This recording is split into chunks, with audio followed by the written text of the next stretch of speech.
যুক্তরাষ্ট্রের মহাকাশ সংস্থা নাসার একটি মহাকাশযান গতকাল শুক্রবার বাংলাদেশ সময় বেলা 11টার দিকে সফলভাবে সূর্যের কাছাকাছি যেতে সক্ষম হয়েছে। মহাকাশযানটির নাম Parker solar probe.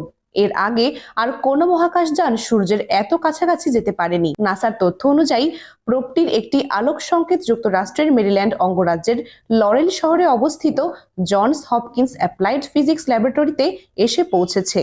Parker solar probe ঘন্টায় প্রায় 4,30,000 মাইল গতিতে গত মঙ্গলবার সূর্যের দিকে ছুটতে শুরু করে। এ সময় প্রোবটিকে সর্বোচ্চ 1,800 ফারেনহাইট বা 980 ডিগ্রি সেলসিয়াস পর্যন্ত তাপমাত্রা সহ্য করতে হয়েছে।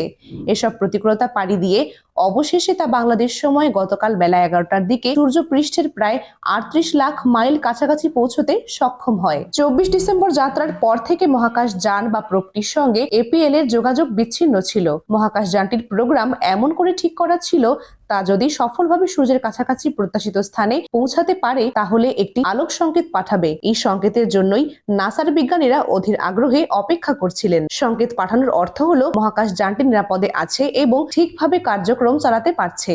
আগামী 1 জানুয়ারি মহাকাশ যানটি নিজের সর্বশেষ অবস্থা সম্পর্কে বিস্তারিত তথ্য পাঠাবে বলে আশা করা হচ্ছে।